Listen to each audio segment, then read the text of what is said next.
Assalamualaikum warahmatullahi wabarakatuh. Halo guys, bagaimana nih kabarnya? Semoga selalu sehat dan selalu dalam lindungan Allah Subhanahu wa Ta'ala. Sebelum kita masuk ke pembahasan yang lebih dalam, ada baiknya nih kita kenalan dulu, karena kan katanya jika tak kenal maka tak aruf. Langsung saja, nama saya Hairiani, saya dari jurusan Akuntansi Prodi D4 Akuntansi Manajerial kelas 3A AL. Video kali ini saya akan menjelaskan beberapa hal.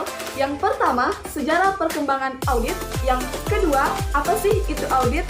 Yang ketiga, mengapa audit diperlukan? Yang keempat, jenis-jenis audit. Yang kelima, hubungan akuntansi dengan pengauditan. Dan yang keenam, jasa kantor akuntan publik. Oke, kita masuk ke pembahasan yang pertama, sejarah perkembangan audit. Audit dimulai pada awal Mesir kuno yang melakukan pemeriksaan independen terhadap catatan penerimaan pajak. Lalu, hal ini pun juga dilakukan oleh orang Yunani kuno yang juga melakukan pemeriksaan terhadap rekening pejabat publik. Kemudian yang ketiga, adanya orang Romawi yang melakukan perbandingan antara pengeluaran dengan pembayaran otorisasi. Pada tahun 1800-an, disinilah awal mula audit ini masuk ke suatu perusahaan dengan berdasarkan perundangan Inggris selama revolusi industri. Sedangkan pada tahun 1940-an terjadi beberapa perubahan terhadap praktik audit. Yang pertama, dari yang tadinya melakukan validasi rinci terhadap bukti transaksi, sekarang audit hanya membutuhkan sampelnya saja. Lalu, yang kedua, awalnya pengendalian intern ini dilakukan dengan tujuan untuk mengetahui tujuan dari perusahaan tersebut. Namun sekarang, seorang auditor juga harus melakukan evaluasi terhadap pengendalian intern. Dan yang ketiga, tujuan audit itu tidak lagi untuk mencari kecurangan. Pembahasan yang kedua, apa sih itu audit? Nah, untuk teman-teman semua, perlu kalian ketahui bahwa di dalam pengertian auditing itu terdapat 7 definisi penting. Yang pertama, proses yang sistematis. Artinya, audit ini merupakan proses yang terstruktur, terorganisir, dan berprosedur. Yang kedua, menghimpun dan mengevaluasi bukti transaksi secara objektif. Yang ketiga, asersi-asersi dari berbagai tindakan dan kegiatan ekonomi. Yang keempat, menentukan tingkat kesesuaian. Kelima, kriteria yang telah ditetapkan. Yang keenam, mengomunikasikan hasilnya. Serta yang ketujuh, kepada para pemakai yang berkepentingan. Next, pembahasan selanjutnya, mengapa audit itu diperlukan? Jawabannya, yang pertama, karena di dalam perusahaan itu terdapat 2 kepentingan yang saling berlawanan, di mana manajemen perusahaan selalu membutuhkan informasi dari dalam perusahaan mengenai kinerja suatu perusahaan tersebut.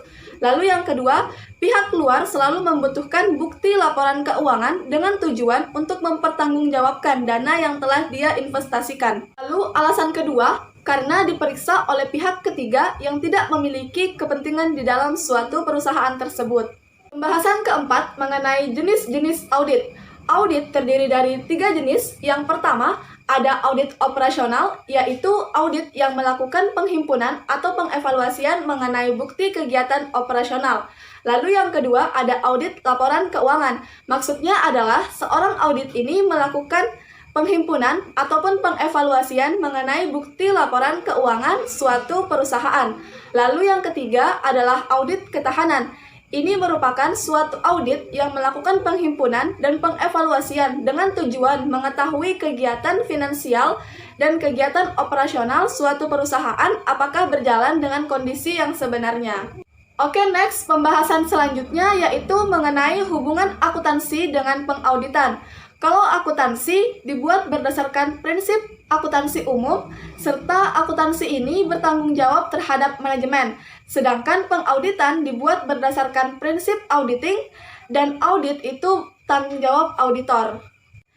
Kita masuk ke pembahasan yang terakhir, yaitu jasa kantor akuntan publik. Mungkin dari teman-teman pernah ada yang bertanya, apa sih itu jasa kantor akuntan publik? Jawabannya, jasa kantor akuntan publik merupakan suatu jasa yang disediakan oleh staf profesional kantor akuntan publik. Dan ini terdiri dari 2 jenis. Yang pertama, ada jasa atestasi, dan yang kedua, ada jasa non-atestasi. Jasa atestasi ini merupakan pernyataan pendapat mengenai kesesuaian asersi dengan kriteria yang telah ditetapkan. Contoh dari jasa atestasi ini ada audit, kemudian ada manajemen, lalu ada penelaahan, dan juga yang terakhir ada prosedur yang telah ditetapkan.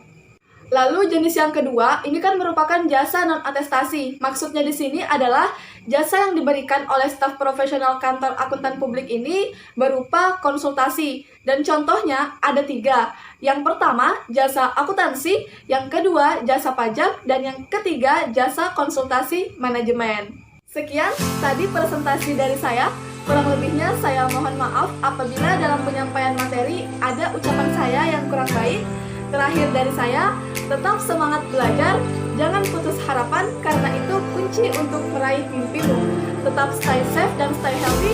Thank you. Wassalamualaikum warahmatullahi wabarakatuh.